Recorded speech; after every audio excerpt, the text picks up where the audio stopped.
Жетісу облысының қылмыстық істер жөніндегі мамандандырылған ауданаралық соты құрамында төрағалық етуші судья Бақытов, Албосовтың хатшылығымен мемлекеттік айыптаушы прокурор Билебеков, жәбірленуші Жуманова, қорғаушы Шариф, жәбірленуші өкілдері заңгерлер Қуандықова, Меримбаева, Мешелева, Молдахметов, сотталушы Жанболат, сотталушының қорғаушы адвокат Сарқытовтың қатысуларымен аудио-бейне жазба құралдарын қолдана отырып, ашық бас сот талқылауында қылмыстық істі қарап, ол бойынша Айбар Қайратұлы Жанболат 1992 жылы 9 желтоқсанда Жетісу облысында туған, Қазақстан Республикасының азаматы, жоғары білімді, отбасылы, Жетісу облысы Ақсу ауданы Баласаз ауылы, Баласаз көшесі 17-ші үйде тұрғыны, Талдықорған қаласы Өтена ауылдық округі әкімшілігінде маман болып жұмыс істеген, Қазақстан Республикасының қылмыстық кодексінің 99 бабының 1 бөлігінде көзделген қылмысты жасады деп сотқа берілген істі қарап,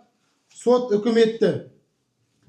Айбар Қайратұлы Жанболат Қазақстан Республикасының қылмыстық кодексінің 99 бабының 1 бөлігінде көзделген қылмыстық құқық бұзушылық жасаған үшін кінәлі деп танылып, оған осы баптың негізінде 14 жыл мерзімге бас бостандығынан айыру жазасы тағайындалып, жазасын қылмыстық атқару жүйесінің орташа қауіпсіз мекемелерінде өтеу белгіленсін. Жанболатқа қолданылған күзетпен ұстау түріндегі бұлтартпау шарасы өзгеріссіз қалдырылсын. Жаза өтеу мерзімі үкім заңды күшіне енген күннен бастап есептелсін. Қазақстан Республикасының қылмыстық кодексінің 62 бабының 3 бөлігі 2 тармағына сәйкес Жанболаттың 2025 жылғы 22 маусымнан бастап үкім заңды күшіне енгенге дейінгі күзетпен ұстау уақыты, оның орташа қауіпсіз мекемеден бас бостандығынан айыру түріндегі жаза өтеудің 1 күн ішін 1,5 күн есебімен жаза өтеу мерзіміне есептелсін. Жәбірленуші өкілі азаматтық талапкер Жуманованың моральдық зиянды өндіру туралы талап арызы ішінара қанағаттандырылсын.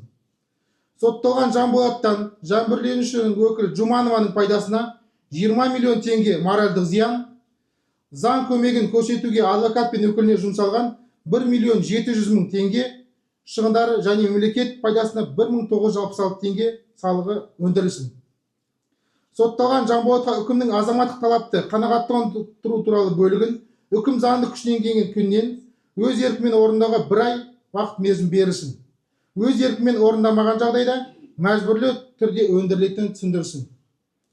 Жанболаттан Қазақстан Республикасының жәбірленушіге өтемақы қорына 117.960 теңге өндірілсін.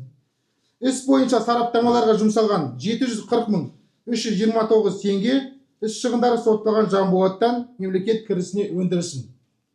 Үкім заңды күшіне енген соң Жетісу облысы Ақсу аудандық полиция бөлімінің айғақ заттар сақтау камерасындағы айғақ заттарын жойылсын.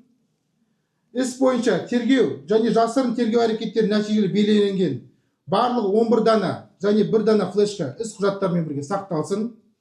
Қазаға ұшыраған Жумановадан алынған Samsung маркалы ұялы телефоны өкілі Жумановаға қайтарылсын.